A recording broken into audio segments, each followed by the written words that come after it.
La République démocratique du Congo et la FC M23 ont convenu d'une nouvelle feuille de route pour relancer les négociations de paix dans le cadre du processus de Doha.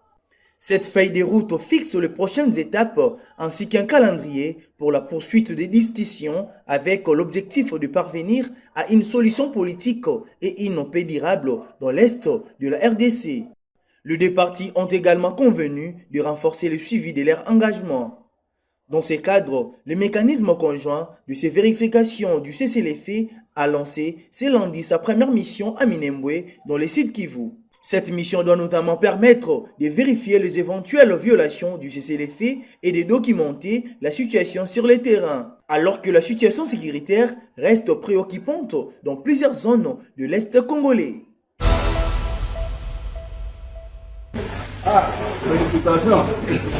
Une délégation Banyamulenge a rencontré Augustin Kabuya dimanche pour réaffirmer son soutien au président de la République, Félix Tshisekedi, face à l'agression rwandaise. Une rencontre sur fond de polémique après les propos de Martin Fayulu sur cette communauté vivement contestée par Azarias Sourouberois. Au cours d'un meeting organisé après leur échange avec Augustin Kabuya, le représentant Banyamulenge réaffirme leur appartenance à la RDC et appelle à l'unité nationale. Nous condamnons, nous dénonçons, nous fustigeons ces discours et sollicitons à l'ensemble du peuple congolais, à Kinshasa où nous sommes, à travers les provinces de la République, partout où tout Congolais se trouve, de lutter, de se tenir comme un seul homme pour cultiver la cohésion, cultiver l'unité, cultiver la cohabitation pacifique. Augustin Kabuya a lui aussi recadré Martin Fayulu, estimant qu'un homme d'État doit toujours contrôler ses paroles, surtout lorsqu'elles touchent à l'unité nationale. Un homme d'État sait ce qu'il peut dire et ce qu'il ne peut pas dire. Un leader un leader comme nous sommes avec notre chef Fachi Berton.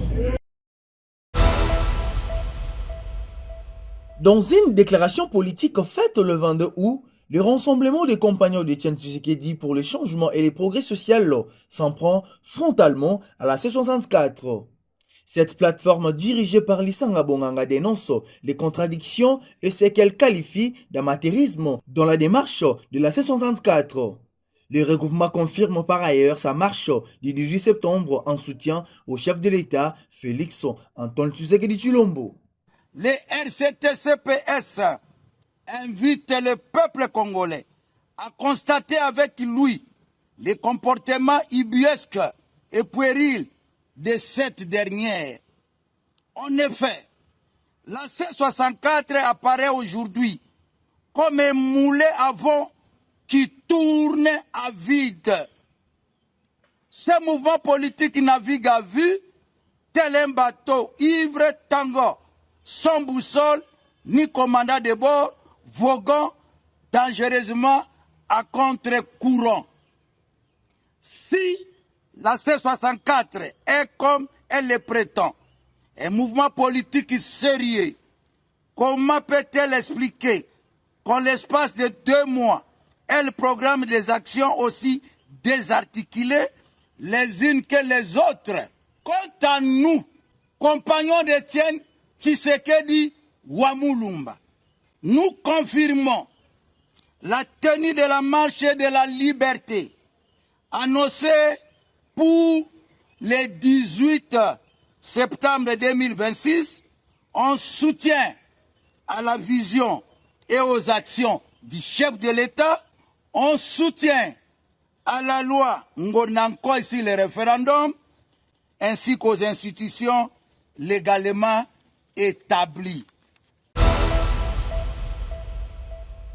La marche populaire annoncée pour le 15 septembre prochain continue de susciter des réactions dans les rangs de l'opposition.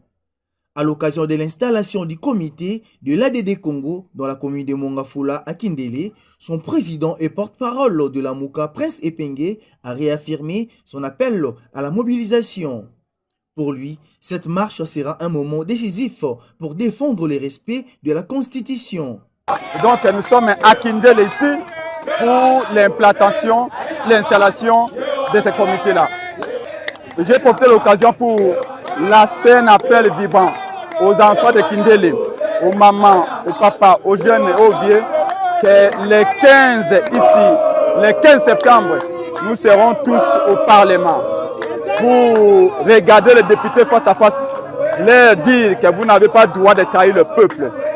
Cette loi poison qu'Ngondako a présentée ne passera pas. Et nous serons à 9h le 15 septembre. Les enfants de Kindélé seront là massivement.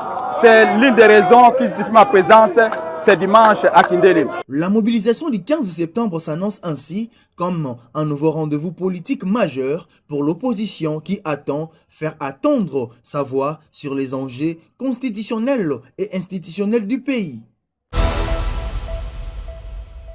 Le gouvernement congolais a organisé le dimanche 23 août 2026 son premier panel consacré à la redevabilité.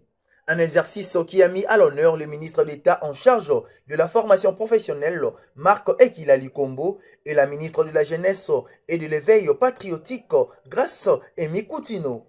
Au cœur de cette initiative, présenter les actions réalisées depuis la mise en place du gouvernement Souminadé, en mesurer l'impact et dégager les perspectives dans les secteurs concernés.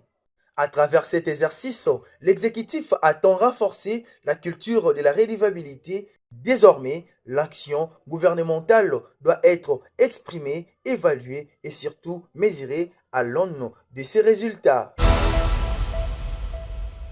Depuis Moanda, le ministre des Infrastructures et Travaux Publics, John Banzalunda, a lancé la deuxième phase de la caravane infrastructurelle consacrée à l'axe Moanda-Kinshasa, dernier maillot du corridor Banana-Sakanya, long de 3300 km.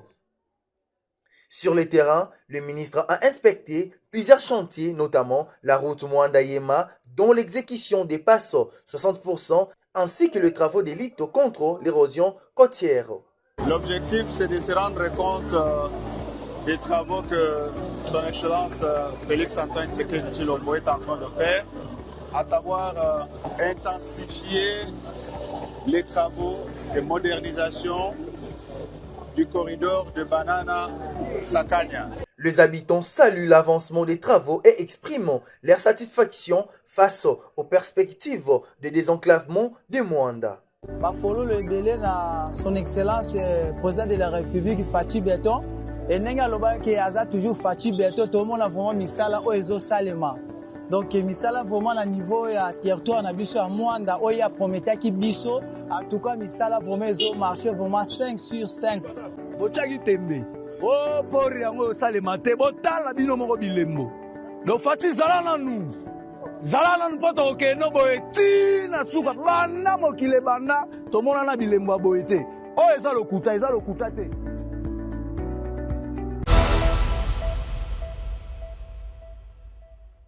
L'ambition est affichée, donner un nouveau visage à Lusambo. Le gouverneur du Sankourou, Gilles Lodi Emongo, et l'entreprise Safrimex ont signé un contrat pour la modernisation des 50 km de voirie urbaine dans le chef-lieu de la province. La cérémonie de signature s'est déroulée à la direction du Safrimex en présence de plusieurs élus nationaux, sénateurs et députés provinciaux. Sur le terrain, l'enjeu est de taille. Il s'agit de moderniser les axes urbains, fluidifier la circulation et faciliter le déplacement de personnes et de biens dans une ville qui attend depuis longtemps des infrastructures à la hauteur de ses ambitions. Pour Gilles Lodi Emongo, ce partenariat ouvre donc une nouvelle séquence pour Lusambo. Mais au-delà des signatures, le véritable test sera désormais sur le terrain, transformer les engagements en routes praticables et durables. La deuxième phase va concerner le territoire de Befou, à travers la cité de Tchoumbé, Katakokombe, Lodja, pour 30 km. Mais également, ça va concerner dans les jours à venir Lombela et Colin, qui doivent connaître la modernisation de deux routes. La route de 150 km de Benadibélé et 215 pour Lomela. Safrimex, de son côté, se verra s'y rendre. L'entreprise promet de donner le meilleur d'elle-même afin de fournir un travail de qualité répondant aux attentes des autorités et de la population. Je vais vous assurer que ce que nous avons fait dans les autres provinces, on va faire encore le meilleur au Saint-Kourou. Une dynamique qui s'inscrit dans la vision du chef de l'État, Félix Antoine Tshisekedi Tshilombo, qui place le développement des infrastructures et le désenclavement des provinces parmi les leviers de la transformation du pays. Au terme de 6 années de mission en République démocratique du Congo, le représentant du HCR, Pierre Hacham, a fait ses adieux aux autorités congolaises.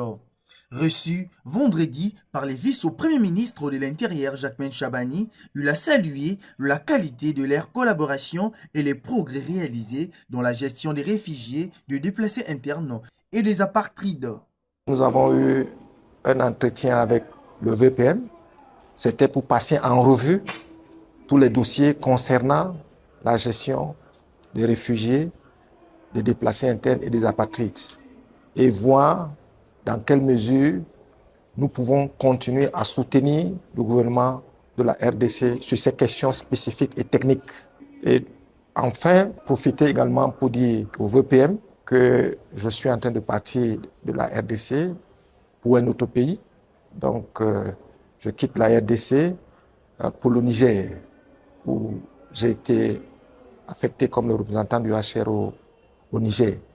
Et donc, j'ai profité également pour lui dire au revoir et que le fait que je parte n'empêche pas que l'OHR va continuer dans ce pays comme l'OHR a toujours travaillé avec les autorités. Cette rencontre de fin d'émission ouvre la voie à la poursuite de la coopération entre les HCR et la RDC, notamment sur les retours volontaires et le renforcement du mécanisme de protection. À Pelembe, dans les territoires de Pweto, le gouvernement provincial du Haut-Katanga vole au secours de milliers de déplacés venus de l'Est de la RDC. Environ 4800 personnes ont bénéficié des vivres et des produits non alimentaires, un geste destiné à soulager tant soit peu leurs conditions de vie loin de leur milieu d'origine. Face à ces familles déplacées, le gouverneur Martin Kazembe a tenu à réaffirmer l'engagement de son gouvernement à leur côté. Naïvini Koapa, je suis le père des orphelins. Je suis le père des déplacés de guerre que vous êtes. Un message qui se verra rassurant pour ces populations contraintes de quitter leurs terres en raison de l'insécurité.